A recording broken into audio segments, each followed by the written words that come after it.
Gives me great pleasure to introduce David Taylor, my good friend and the assistant concertmaster of Chicago Symphony Orchestra. He will come and play with us, the Naples Community Orchestra, in April, playing the Bruch's Scottish Fantasy. Maybe you can start with why you chose this piece, and what is very, very interesting for you. Well, Max Bruch, and by the way, thanks for the invitation and great to see you. Yes. Max Bruch is well known among violinists because everybody, regardless how well you play, is familiar with the Bruch Violin Concerto.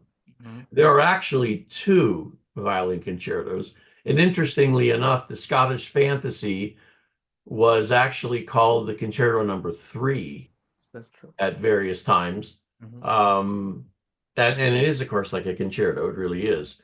But it's it's actually my favorite of the works of Bruch for violin. Mhm. I actually prefer it to the other two concerti.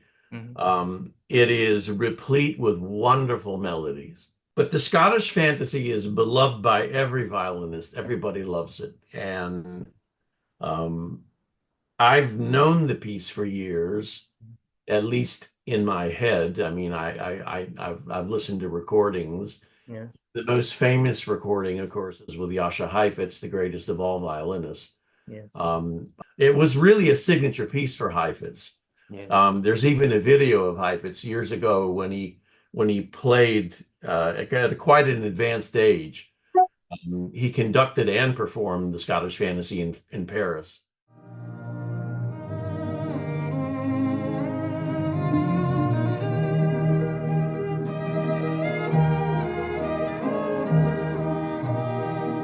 Heifetz plays the piece so remarkably that after the opening, you just want to go home and throw away your violin.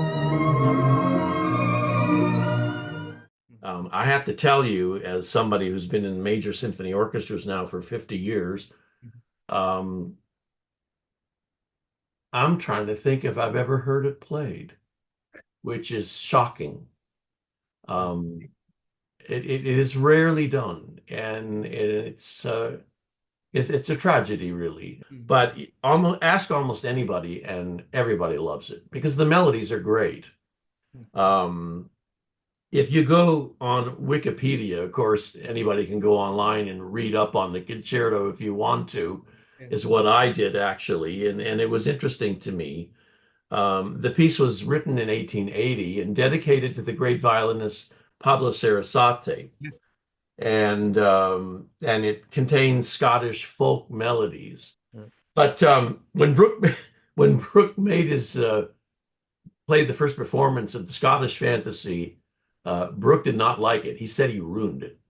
Finally, a year later, Sarasate did play the concerto, and apparently Bruch was a lot more satisfied.